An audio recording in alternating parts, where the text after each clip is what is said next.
Bonjour à tous et bienvenue sur ma chaîne Guy Graphiste. Alors avant de commencer, je t'invite à cliquer sur le bouton abonner sur la petite cloche si ce n'est pas encore fait. Et aujourd'hui, je te propose de réaliser un photomontage un peu barré.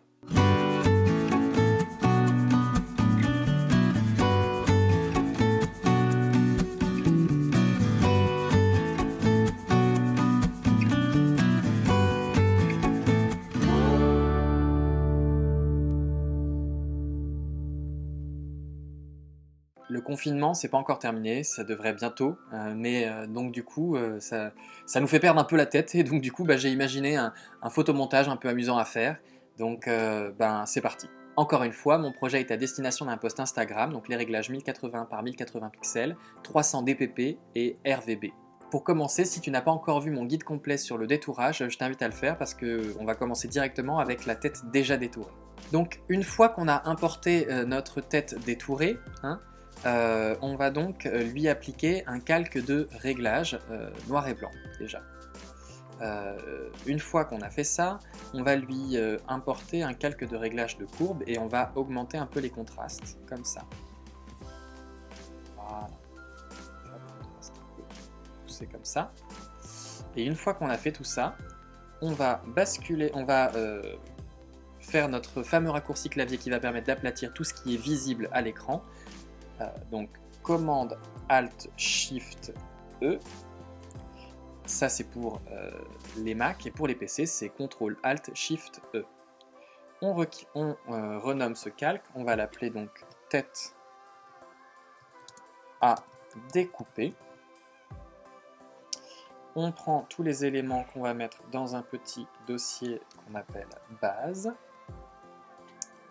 Et à partir de là, on va donc commencer à découper les différentes formes du visage avec l'outil plume qui se trouve ici, raccourci clavier P. Et on va utiliser la forme, le dégradé, et on va commencer à détourer d'abord la partie basse du visage tout en essayant de bien suivre la forme, on va dire, circulaire de la tête. C'est parti.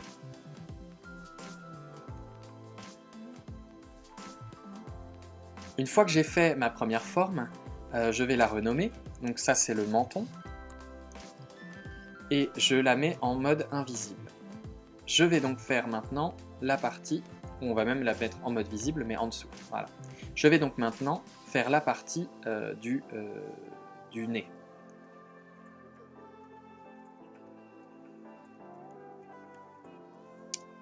Je renomme ce calque que j'appelle nez. Et je vais faire la partie supérieure du front.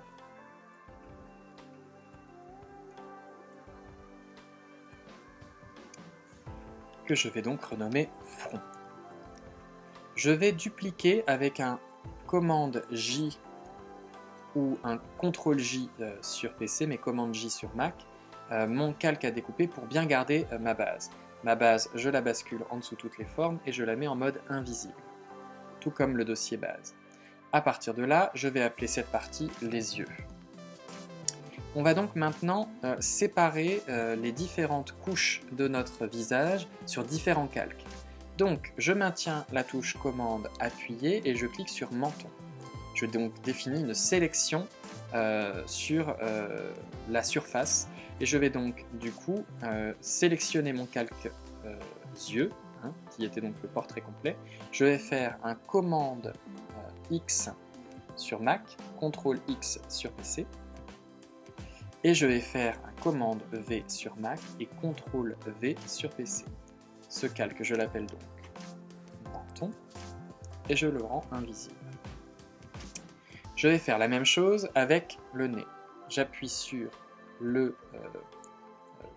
commande ou contrôle selon votre machine, je sélectionne ma partie, je prends mon calque où se trouve le visage, commande ou contrôle X, commande ou contrôle V, je le renomme nez, voilà.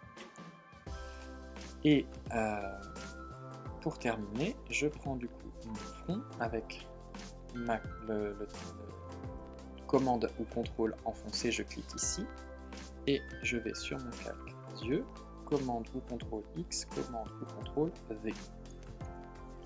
Et je le renomme front. Je vais faire un dossier que je vais appeler forme. Et je vais donc du coup mettre toutes mes formes précédentes dedans. Voilà.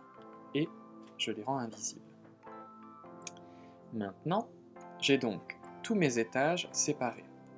Je vais donc maintenant commencer par créer les différentes étapes. Donc je commence par le menton, que je vais mettre en dessous tout, et je prends l'outil plume, et je vais donc faire la forme de la surface pour que ce soit comme si on avait coupé la tête de manière assez nette.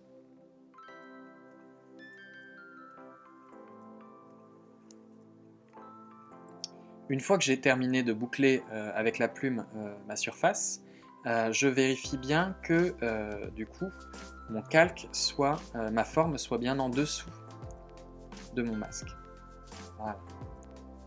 Et à partir de là, si j'ai mal positionné des points, je vais utiliser l'outil de sélection, raccourci clavier A, et je vais pouvoir sélectionner un à un mes éléments pour les repositionner.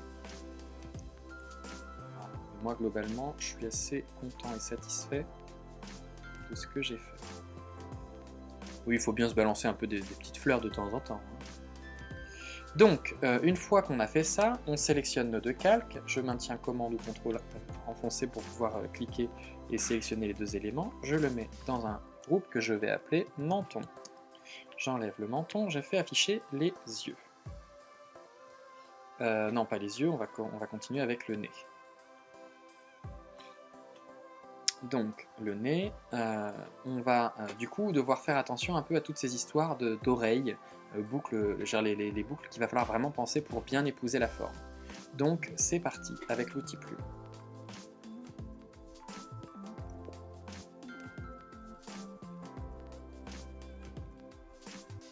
Une fois que j'ai globalement fait ma forme, je la bascule en dessous et je vais repositionner avec l'outil de sélection A.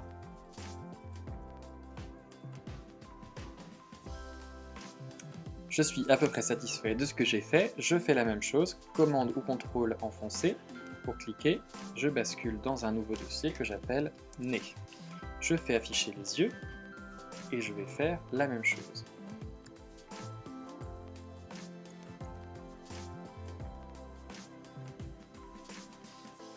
Une fois que c'est fait, je repositionne mes éléments, je bascule bien mon calque en dessous de yeux, voilà, et je regarde ce que ça donne. Ça m'a l'air correct. Je maintiens commande ou contrôle enfoncé, je bascule dans un dossier, et je l'appelle yeux.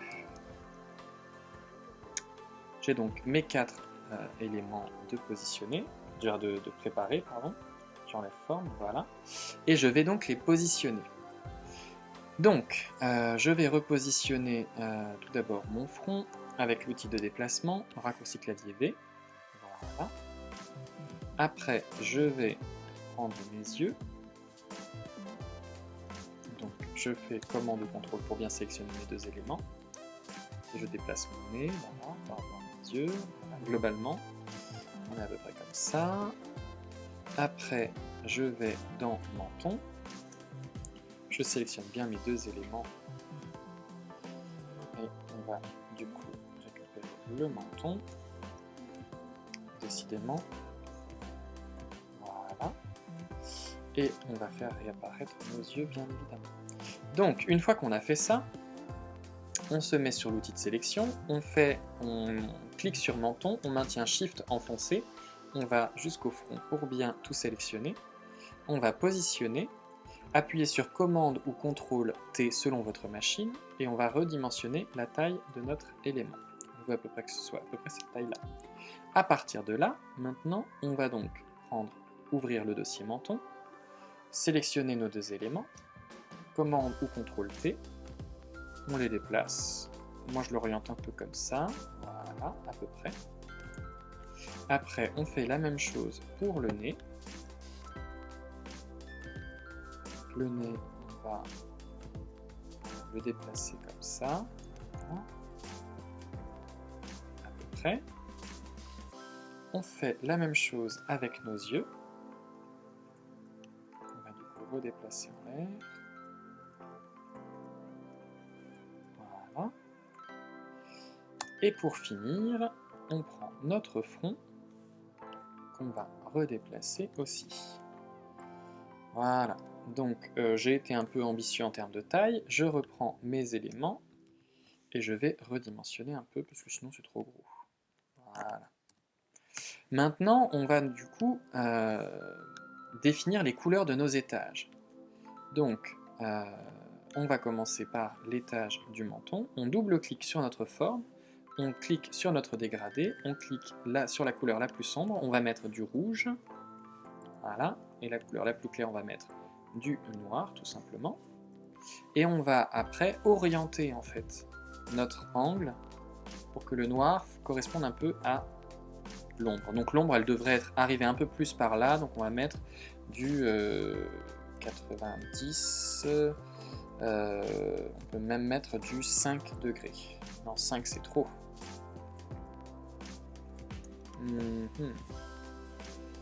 Alors, oui, 90 c'est là, je suis bête. Donc on va mettre du 85 degrés. On va voir, c'est un peu trop. 88. Ouais, allons sur 88, à peu près. On fait la même chose avec notre étage du nez.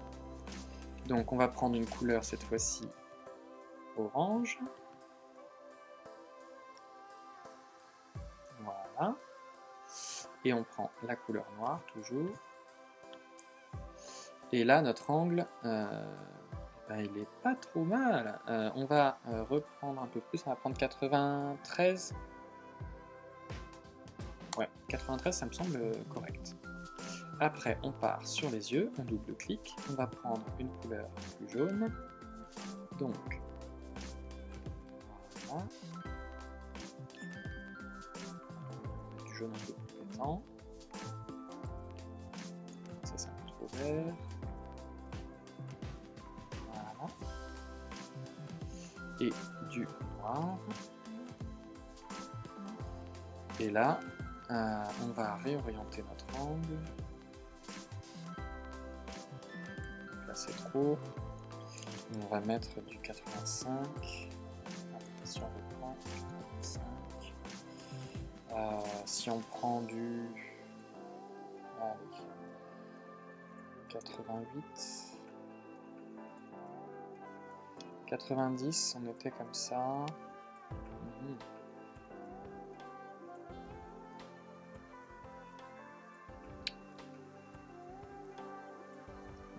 On va mettre 92, parce qu'il faut quand même qu'on ait un peu d'ombre à cet endroit. Ok, donc on va repositionner un peu notre fond, je le trouve trop proche, voilà. Après nos yeux, on peut peaufiner le déplacement un peu de nos éléments.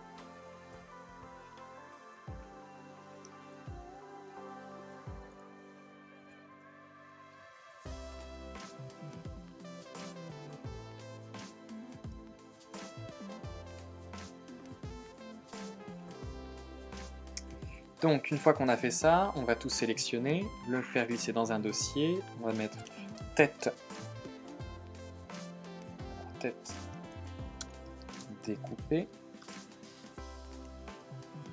Voilà. On va faire réapparaître notre arrière-plan. On va cliquer sur ajouter un calque, on met en dessous la tête et on va créer une ombre avec l'outil ellipse. Je vais faire une ombre à peu près de cette taille-là. Je prends mon pot de peinture avec la couleur noire, je remplis. Je vais dans Filtre, Flou directionnel. Je lui applique donc un angle de 0 degré. Voilà, à peu près. Et je vais faire un filtre encore avec un flou gaussien. À peu près comme ça. Je vais baisser l'opacité. Après tout ça, tous ces réglages-là se font un peu comme vous le sentez. Mon ombre est un peu trop grande, j'appuie sur commande ou CTRL-T pour diminuer. Et ma tête aussi est beaucoup trop grande, donc je prends mon dossier et voilà, j'appuie sur commande-T, CTRL-T.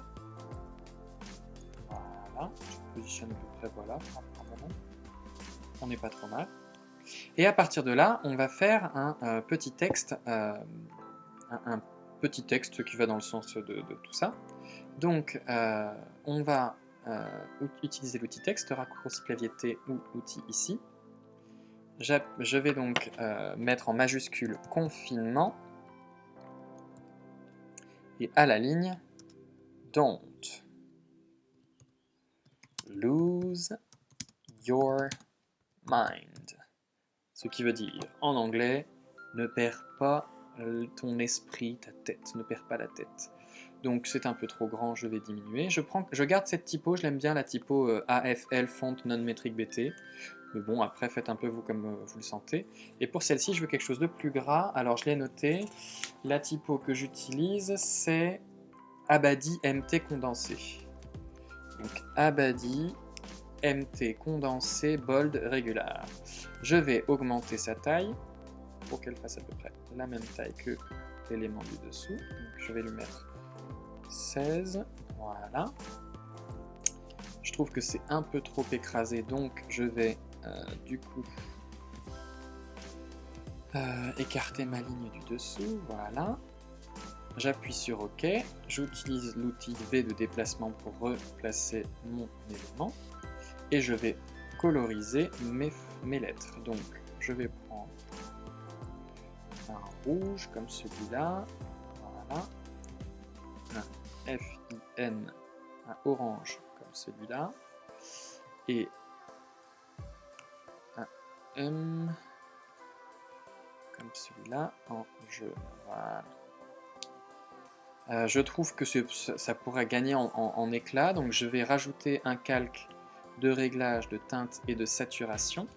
J'appuie sur le masque d'écrêtage pour qu'il ne s'applique que sur le texte. J'appuie sur F pour changer mon affichage, pour pouvoir bien me déplacer correctement. Voilà.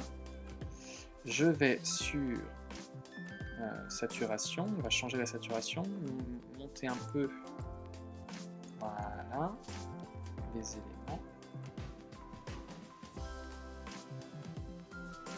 Voilà.